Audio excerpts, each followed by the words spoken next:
Si el Hijo os libertare, seréis verdaderamente libres. Y conoceréis la verdad, y la verdad os hará libres.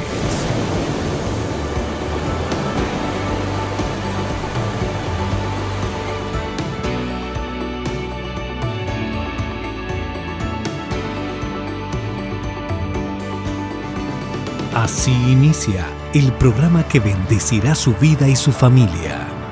Bienvenidos a esta experiencia espiritual.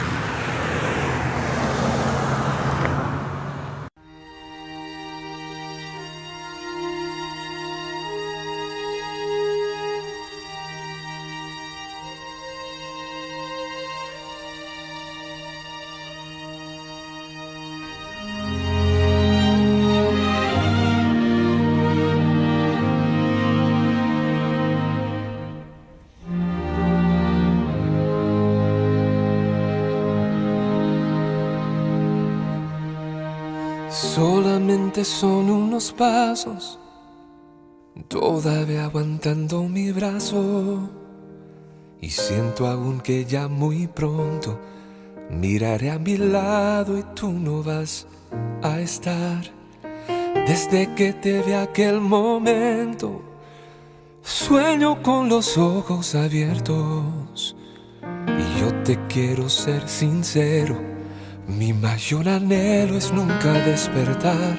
No te olvides de mí cuando el sol no quiera amanecer.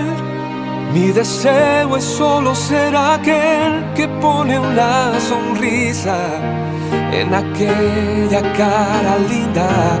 No te olvides de mí cuando necesites un porqué. Alguien que te sepa comprender, no importa la distancia, que sea yo tu primer llamada. Aquí estaré por ti, no te olvides de mí.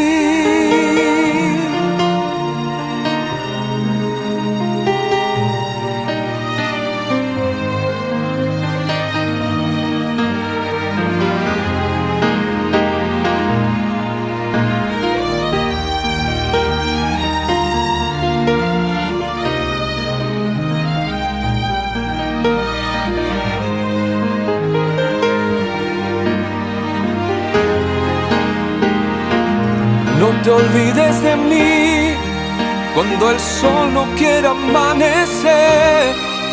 Mi deseo es solo ser aquel que pone una sonrisa en aquella cara linda. No te olvides de mí cuando necesites un porqué.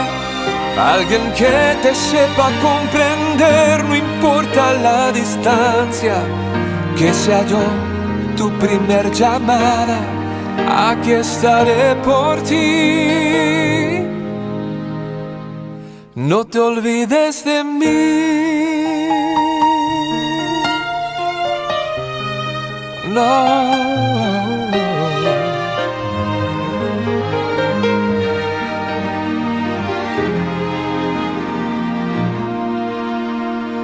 Solamente son unos pasos, todavía aguantando mi brazo, y siento aún que ya muy pronto miraré a mi lado y tú no vas a estar.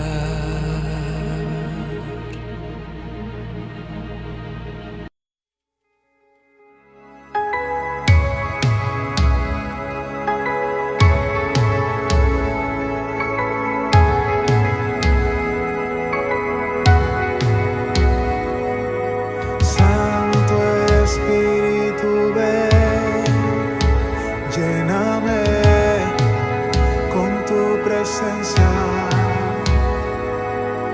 Ven, quebrántame, sumérgeme en tu presencia. Estoy aquí, tal como soy, te entrego mi vida. Toma el control, escúchame, no puedo más. agotan mis fuerzas. Ven, lléname.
¿Cuántas veces has soñado con tener tu propia casa o negocio?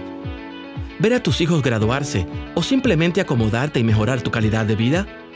Sabemos que lo sueñas y que trabajas en eso, pero siempre hay algo que te descuadra. Lograr tus aspiraciones puede ser más fácil si no estás solo. Vamos a juntar esos pesos. En Copaspire te apoyamos para que el dinero que tienes y el que te falta sea útil y productivo. Hazte socio. Copaspire, creciendo juntos.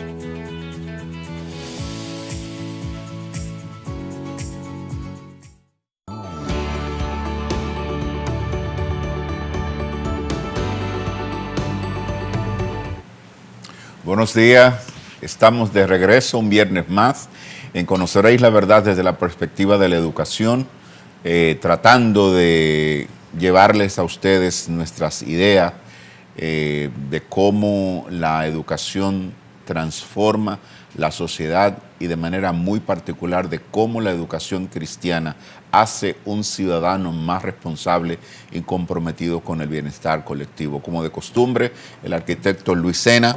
Arquitecto, buenos días, gusto de volvernos a juntar. Gracias, placer. gracias. Tengo que decirle que que en la calle me he encontrado y en el gimnasio alguna gente me pregunta, ¿dónde es que tú encontraste ese hombre que sabe tanto? Así que Ojalá llévese eso. De verdad que es un gusto poder compartir. Y en esta ocasión queremos justamente hacer nuestro conversatorio de hoy acerca de la reforma y su impacto en la educación, no solo en la educación cristiana, sino en la educación en sentido general y en el desarrollo del mundo a partir de justamente la reforma. Y quisiéramos justamente, Luis, comenzar hablando, la reforma en su inicio ha sido reconocido solo como un movimiento de carácter religioso, pero sus implicaciones no se quedaron en el aspecto religioso únicamente, y nos gustaría justamente que usted pudiera compartir qué es la reforma, cuáles fueron las causas de la reforma y la vigencia del movimiento de la reforma en la actualidad. Sí, la reforma protestante fue un movimiento de revitalización del cristianismo durante el siglo XVI, de un cristianismo que había entrado en una decadencia y que se había desnaturalizado durante el periodo de la Edad Media, que cubrió aproximadamente unos 1000 años, 1500 años. Entonces, ese periodo de revitalización de la fe cristiana tenía el objetivo de volver a practicar una fe similar a la descrita en las Escrituras de la fe apostólica, la fe de la iglesia temprana, de la iglesia primitiva. El detonador de ese proceso fue las críticas de un monje agustino, Martín Lutero, respecto de la élite religiosa de la Iglesia Católica de Roma. Pero en realidad el marco social, político y económico europeo estaba preparado para un cambio de la cosmovisión de la Edad Media a la Edad Moderna. Dios preparó el escenario para revitalizar la fe, no solamente en el aspecto religioso y de la iglesia, sino de todas las instituciones de la sociedad. Por ejemplo, las nacientes naciones europeas estaban cultivando una identidad que les hacía cuesta arriba el estar enviando grandes cantidades de dinero a Italia, a Roma, donde el Vaticano ya estaba representando un poder político y económico contingente, o sea, un poder ya con potencial de ser un enemigo estratégico. Además, tal vez una tercera parte de los territorios europeos pertenecían a la Iglesia. Es decir, para los países emergentes de Europa era una carga onerosa la Iglesia Católica de Roma, y cualquier alternativa que representara librarse de esa hegemonía tenía el oído de los príncipes y reyes europeos. También socioeconómicamente se estaba dando una transformación donde los artesanos y las clases medias comerciales estaban desarrollándose y estudiando y tenían un entendimiento de la sociedad superior al de los campesinos y vasallos de la Edad Media. Ahora las clases altas y el alto clero se estaban enfrentando a un cambio social donde una clase emergente, una clase media, estaba emergiendo con un conocimiento que no entendía por qué había que darle tanto dinero a la iglesia. Entonces, la hegemonía política del Papa y de la Iglesia Católico-Romana inmiscuyéndose en los temas políticos y económicos de esas naciones se estaba resintiendo.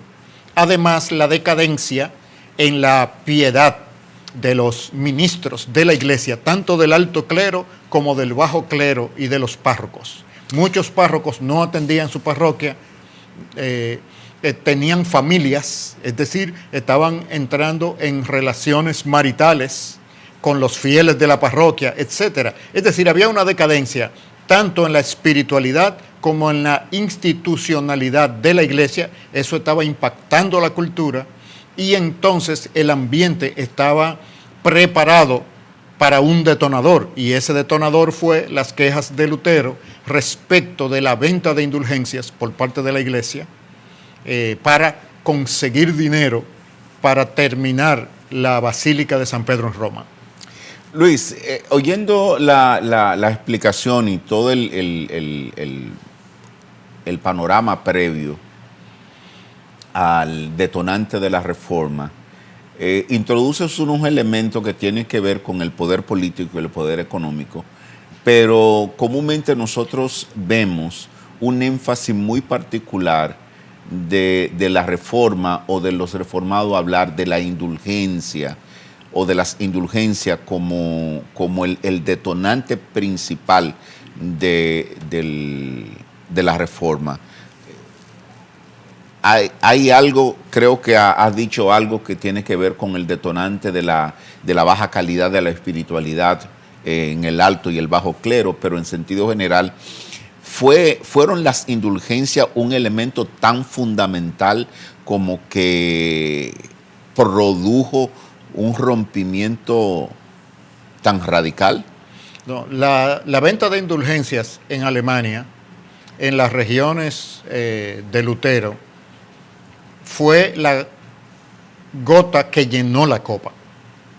Ya Lutero hace unos años antes, había ido a Roma y había visto el estilo de vida cosmopolita, renacentista del Papa y del alto clero, y se dio cuenta de que esa vida dedicada a los placeres y al cultivo de las artes y de vivir una vida opulenta no cuadraba con la enseñanza de Cristo y de los apóstoles. Entonces ya había en Lutero un sentimiento de que algo no estaba mal, pero ese era un sentimiento que se había mantenido a través de toda la Edad Media en diferentes grupos dentro de la Iglesia Católica de Roma, que era el cristianismo de la época.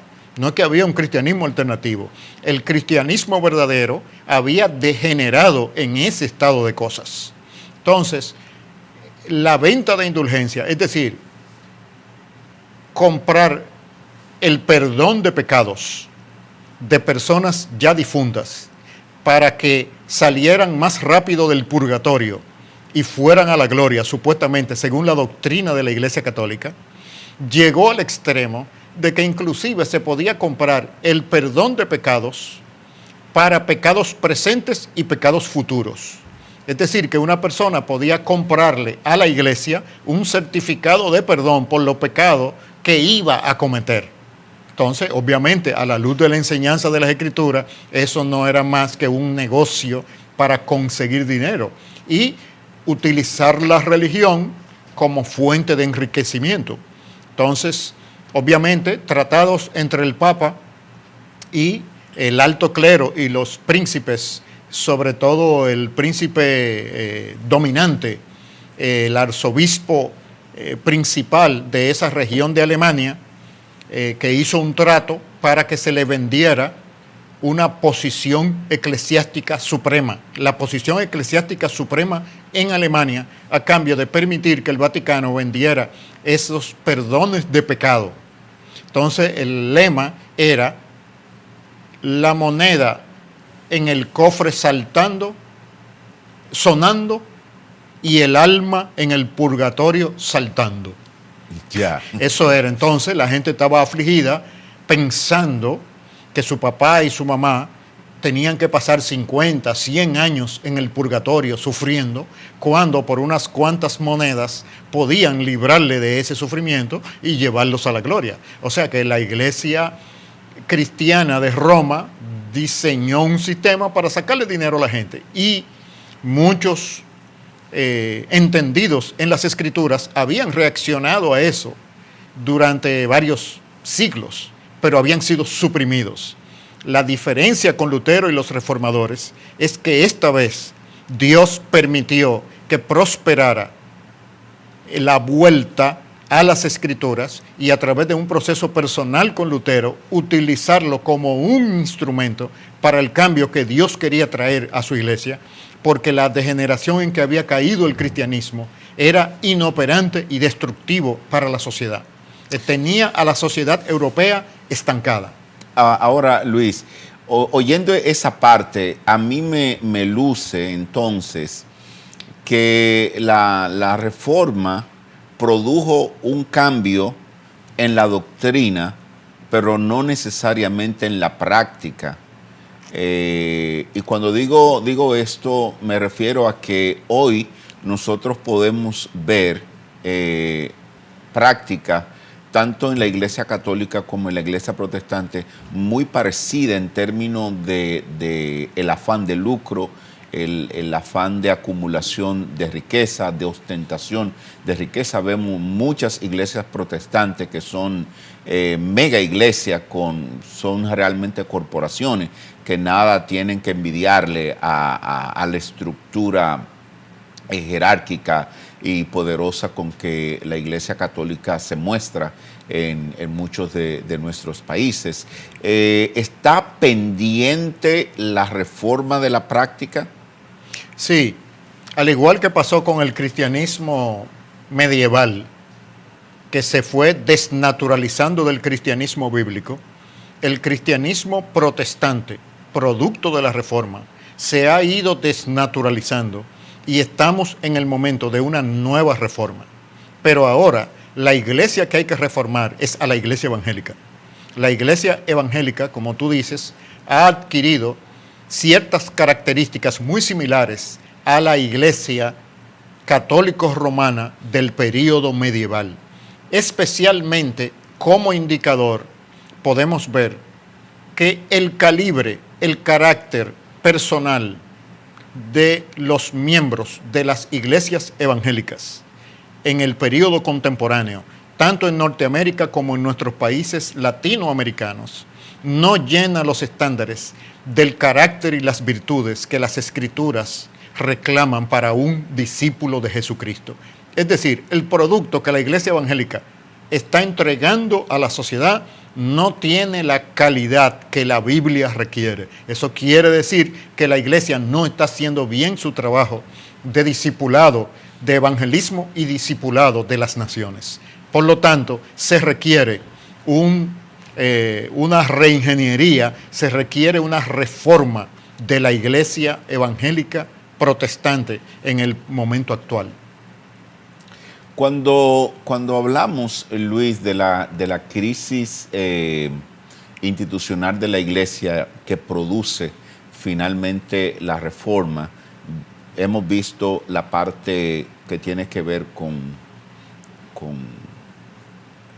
la decadencia religiosa, pero al inicio del programa hablabas de esa parte que tenía que ver con la acumulación de riqueza y de poder político en toda Europa y cómo los príncipes veían amenazado su poder y su territorio por la hegemonía del papado y de la Iglesia Católica en sentido general.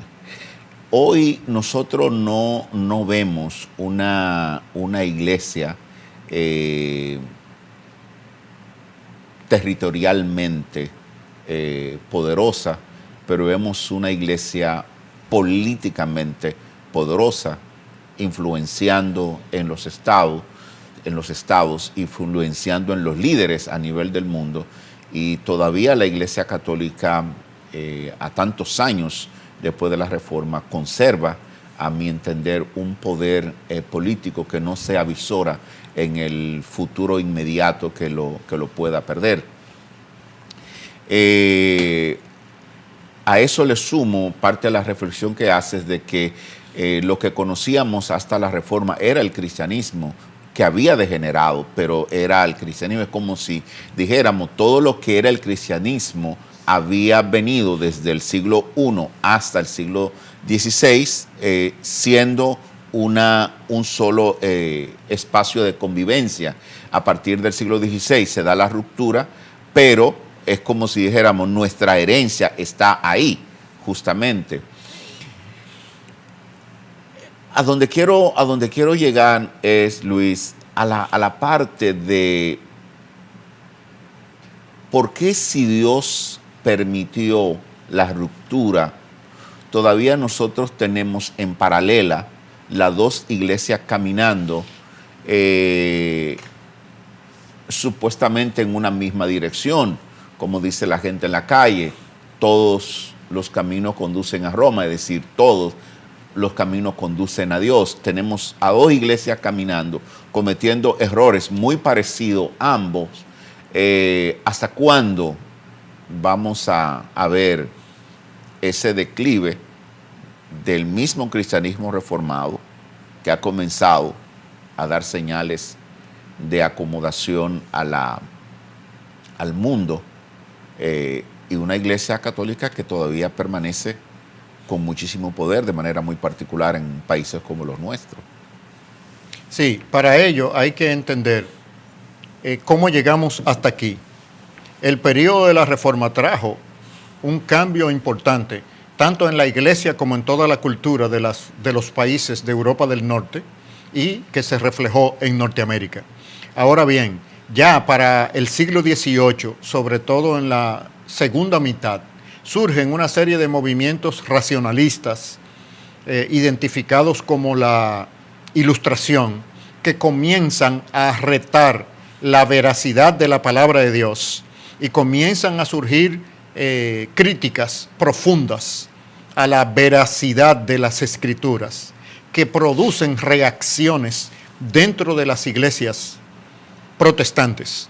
Reacciones, unas en un sentido de adaptarse a ese racionalismo, y produce el liberalismo evangélico, y por otro lado, una reacción fundamentalista, vamos a decir así, de espiritualizar, privatizar y apartar la fe de la esfera pública, como una defensa en contra del racionalismo.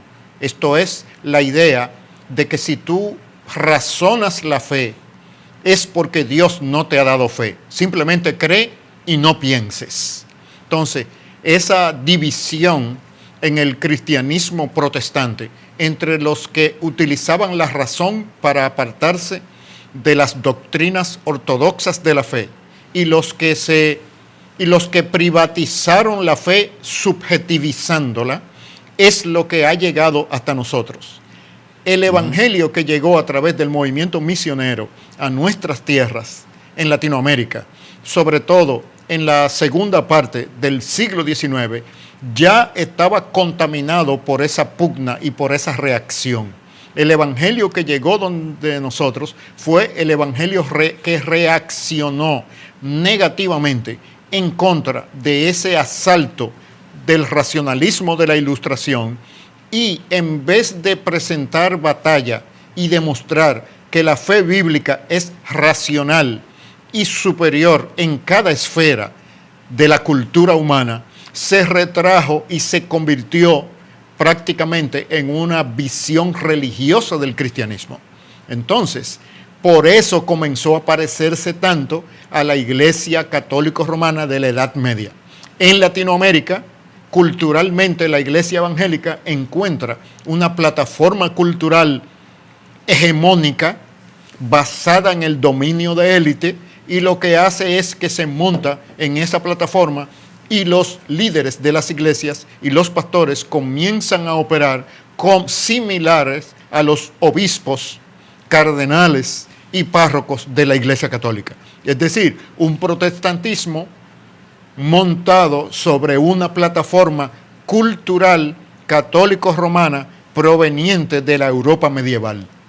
Ya, entonces lo que nosotros estamos viendo muchas veces con este nivel de autoritarismo en las iglesias evangélicas no es más que la herencia de la cultura autoritaria y piramidal de la Iglesia Católica.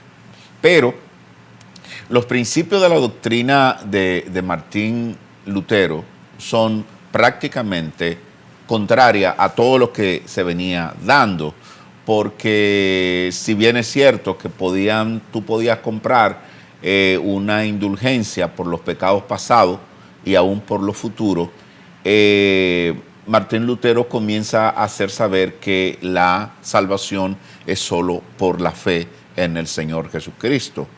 Una declaración de esta naturaleza, ¿cómo cambia radicalmente el entorno de los creyentes del mundo cuando escuchan por primera vez de parte de quienes le han enseñado otra cosa, que la única manera que ellos tienen y sus familiares tenían de llegar al cielo es habiendo vivido por la fe en el Señor Jesucristo?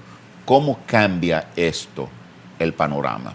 Bueno, porque el panorama en ese momento era la enseñanza, la narrativa, de que la salvación estaba en manos de la iglesia a través de sus sacramentos. Si la iglesia no impartía sus sacramentos a una persona, esa persona no se salvaba. O sea, la iglesia como intermediaria de la gracia. Eso es lo que se rompe.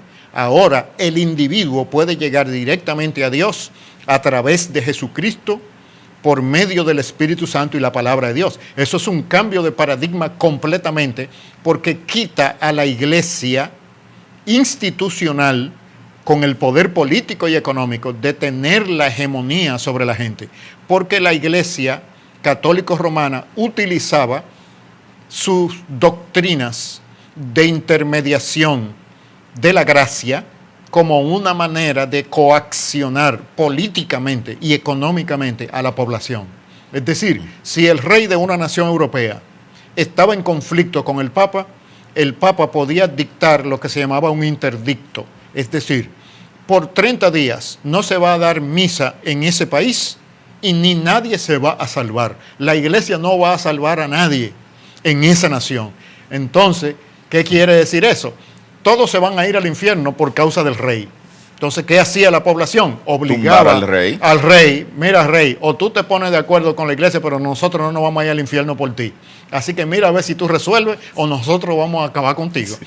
Eso le permitía al Papa y a la iglesia que él representaba tener un poder y una hegemonía que hacía que los monarcas europeos tuvieran que ir a pedirle clemencia al Papa para poder mantener sus posiciones políticas y económicas. Por eso es que cuando esta doctrina del acceso del individuo directamente a Dios a través de Cristo por medio de la fe creó una iluminación que liberó a las personas del sometimiento a instituciones y del sometimiento a élites mesiánicas dentro de la iglesia y dentro de la esfera política. Es decir, el individuo común y corriente fue liberado, fue habilitado, empoderado para actuar como un ser humano libre, como es la intención de Dios en la creación de los seres humanos en Génesis 1.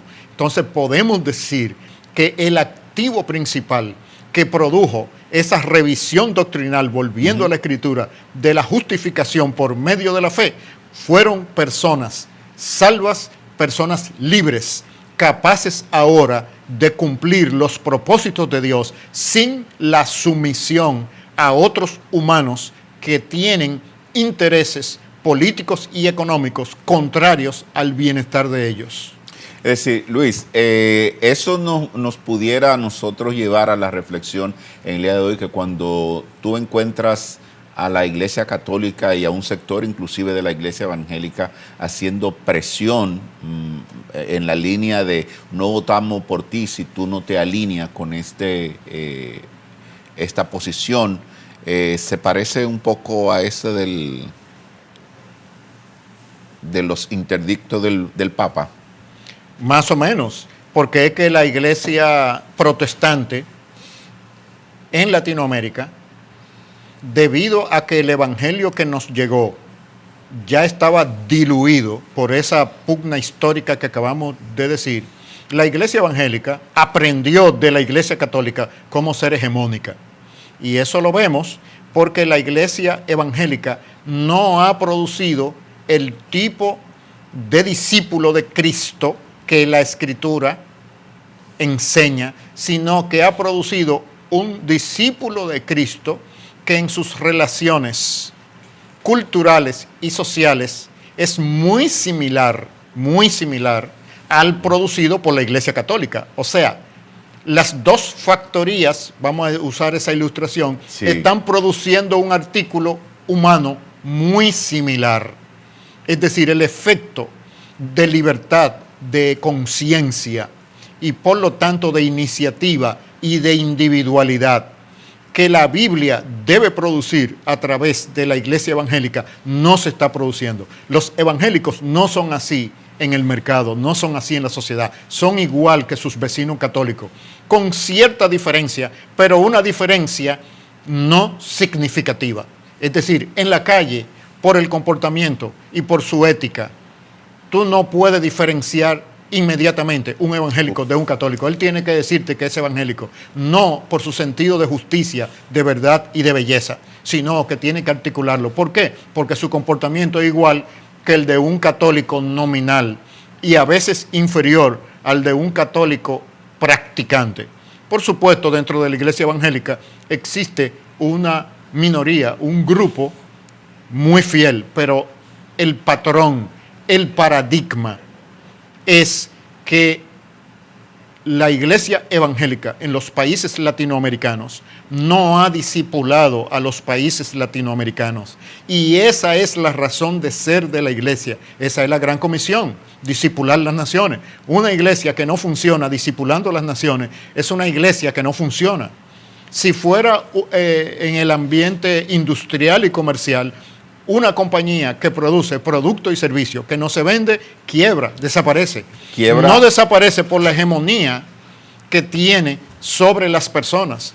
Pero si las doctrinas de las Escrituras fueran enseñadas a las masas correctamente, como se hizo en la Reforma Protestante, mucha gente se saliera de la Iglesia evangélica, como en el siglo XVI se salieron de la Iglesia Católica.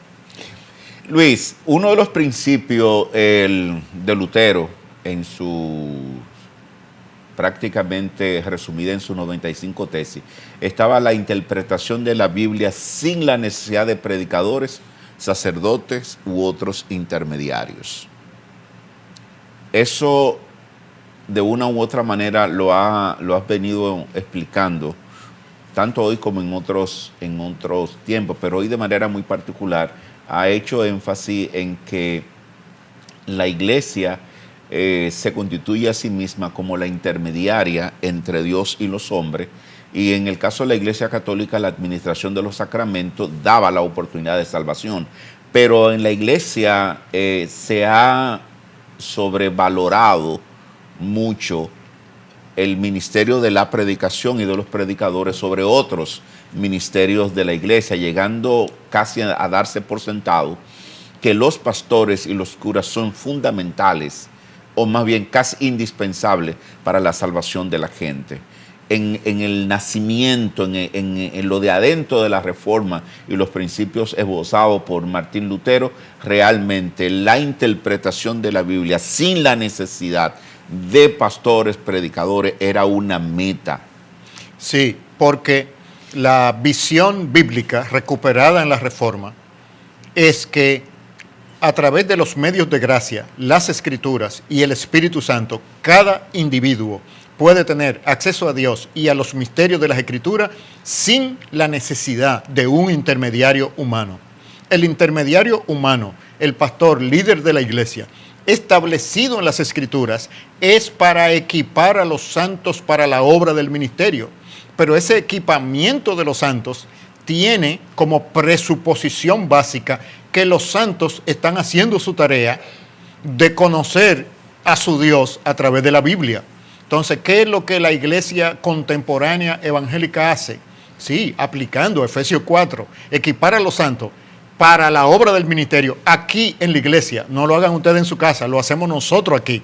Es decir, lo que le han ocultado en la manera de enseñar por omisión, no explícitamente, es la responsabilidad del creyente de aprender directamente de la Biblia a través del Espíritu Santo y por lo tanto estar en capacidad de autogobernarse y de evaluar el ministerio del liderazgo de la iglesia. Entonces, como eso pondría en peligro la sumisión de los miembros de la iglesia a los líderes, eso se ha ido perdiendo, lo cual es muy similar a la jerarquía religiosa de la Edad Media católico-romana. En otras palabras, la iglesia evangélica en Latinoamérica opera con un uniforme diferente, pero con las estructuras institucionales de la iglesia católica. ¿Por qué lo decimos? Porque la gente que van a la iglesia evangélica no son diferentes en el mercado a los que van a la iglesia católica. Entonces quiere decir que hay un defecto del discipulado. ¿En qué se centra? En el clericalismo. La iglesia evangélica adoptó el clericalismo católico, la supremacía del maestro, del predicador, haciendo ver que en el cristianismo, o queriendo comunicar que en el cristianismo el erudito y el que sabe Biblia es el preferido de Dios, pero no el santo, no el virtuoso, sino el erudito.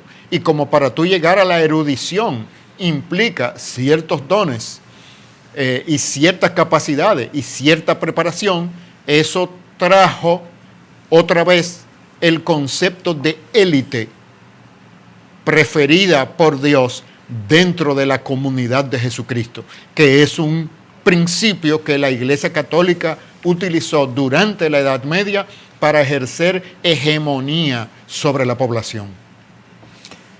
Luis, la gente común, reforma es reforma, pero dentro de la reforma y de los reformadores hay diferencia. No es lo mismo el contenido de la reforma protestante de Juan Calvino desde Suiza que la propuesta reformada de Martín Lutero. ¿Pudiera hacer rápidamente una diferenciación entre ambos enfoques? Sí, como dicen algunos historiadores de la Reforma, no podemos mencionar a Calvino sin Lutero. Lutero fue el detonador del proceso.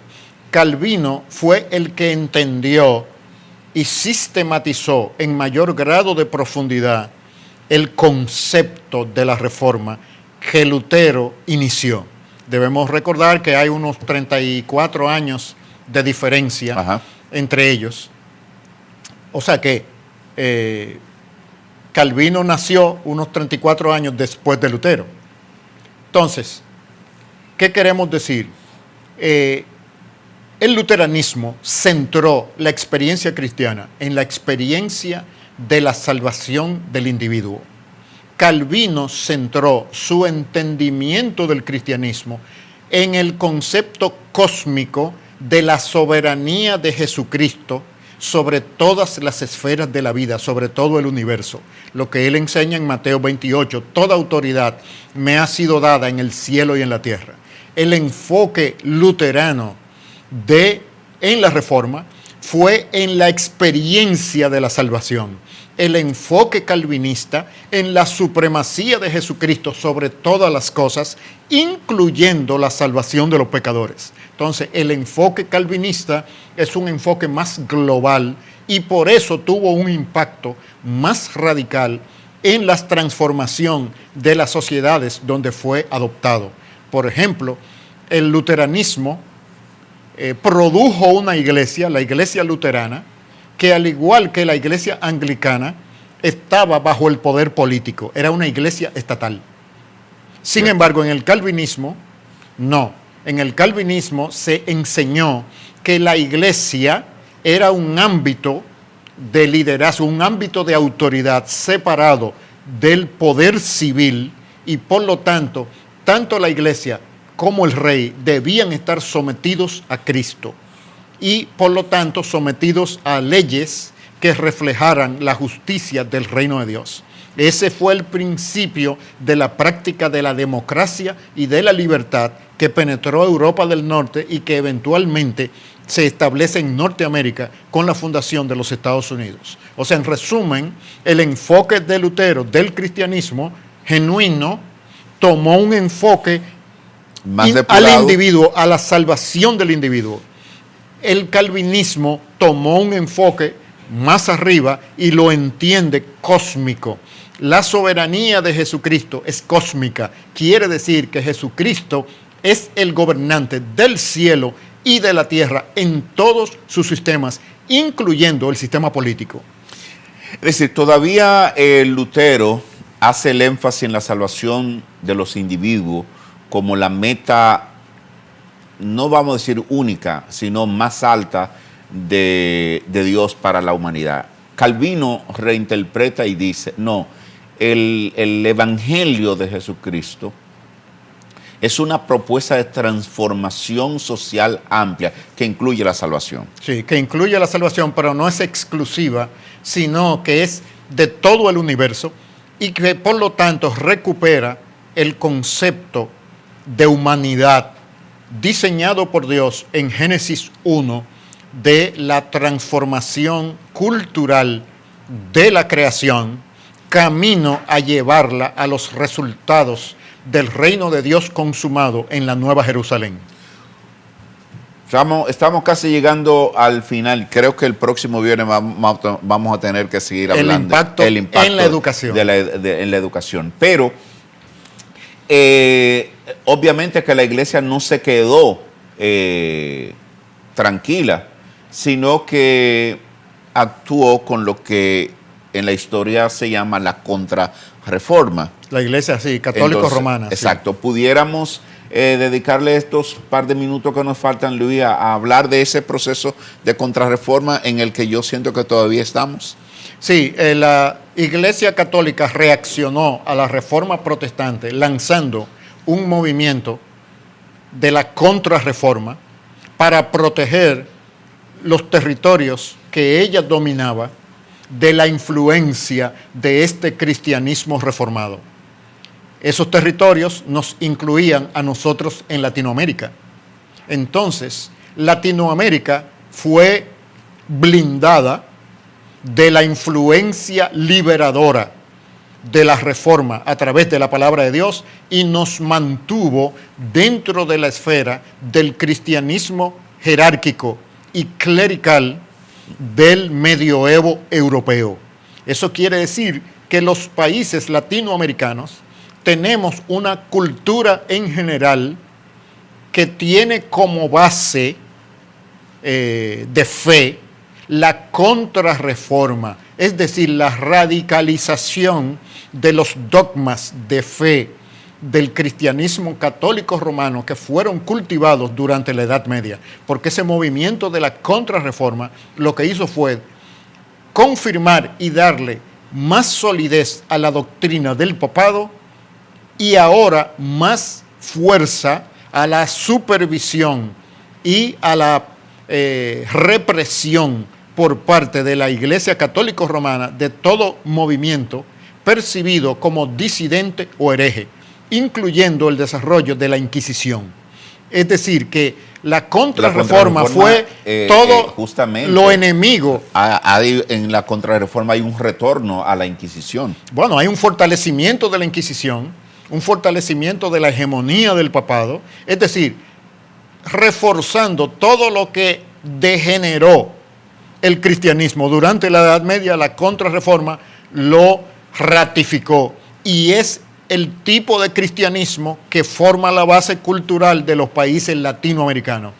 El evangelio protestante, cuando llega, no reta esas estructuras, sino que se monta encima de esas estructuras, porque fue un cristianismo protestante, un cristianismo traído por los misioneros, que ya había subjetivizado la fe y había aislado los sistemas sociales, culturales, de la vida espiritual de las personas. Una distorsión que no es bíblica, una distorsión que es griega gnóstica. Luis, a veces yo creo que más que el retorno a la Inquisición, la decisión de contrarreforma más importante de la Iglesia Católica fue la creación de la Compañía de Jesús, los jesuitas. Ese fue el instrumento con Ignacio de Loyola. Ese fue un instrumento, así como Hitler tenía la SS, que era su cuerpo élite, la Iglesia creó un cuerpo élite, hasta el día la de Compañía de Jesús, hasta que es el día uno de de los cuerpos internos de la Iglesia Católica más poderosos, incluyendo porque es la orden, como se denomina dentro de esa estructura, que tiene más hegemonía dentro de esa rama del cristianismo. Incluyendo el papado en este momento. Señor, hemos llegado al final de nuestro programa de hoy. Muchas gracias por su atención. Esperamos que nos volvamos a juntar el próximo viernes. Tengan un feliz resto de la semana y esperando que descansen y que los contenidos de nuestra conversación de hoy hayan sido de ayuda espiritual e intelectual para ustedes. Muchas gracias. Luis, una vez más, gracias por muchas gracias. Estar aquí.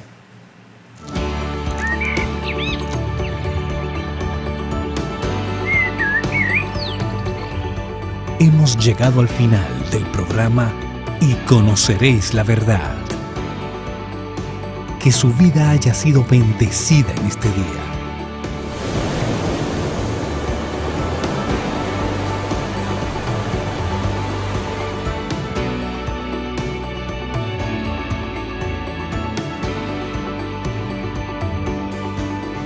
Le esperamos de lunes a viernes a esta misma hora.